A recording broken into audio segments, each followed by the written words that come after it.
Kwa niaba ya serikali ya Mapinduzi ya Zanzibar, tunashukuru Mwenyezi Mungu kwamba leo tumepokea meli kubwa hii ya Norwegian Deck.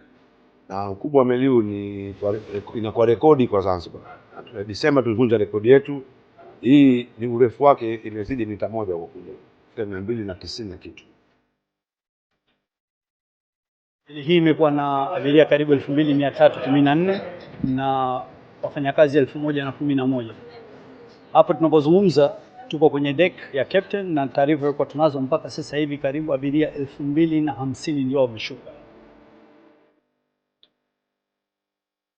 Kwa hiyo ni rekodi kwa upande wa Zanzibar kuwa na abiria wengi katika kipindi cha less than miezi miwili. Tunavunja rekodi yetu ya pili, lakini pia kwamba wengi wao ni kutoka Marekani 70% mpaka 80%, na tutapata fedha za visa kwa muda chini ya masaa 24. Hawakai sana kwa sababu wanakwenda Dar es Salaam, utaondoka leo saa 2 usiku.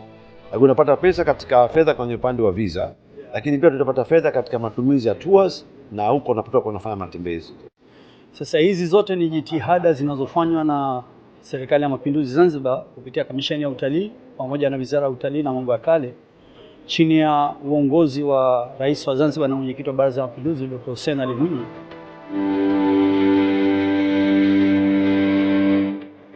Kuna meli ambazo kutoka Zanzibar na kutoka Dar es Salaam. Kwa hiyo tunaona umuhimu wa kutegemeana kwa upande wa Tanzania.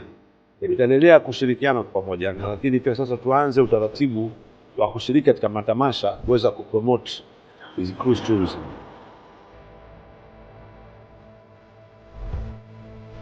Well, thank you very much for your hospitality, and we can see very nice port, very nice nature, and looking forward to have at some point, hopefully in near future, a nice cruise terminal where we can come more often and docking the ship. Shukuru wananchi wa Zanzibar na wizara kwa jumla, hasa vyombo vya ulinzi na usalama. Nataka kuhakikisha kwamba wageni wetu wanapokuwa mtaani na mjini tunawapokea, tunawajali, hasa wale watu wazima. Kwa hiyo mimi niseme kwamba malengo yetu tunakwenda vizuri katika serikali ya awamu ya 8, hasa tukitangaza Zanzibar katika masuala ya sekta ya utalii, lakini katika masuala ya cruise tourism.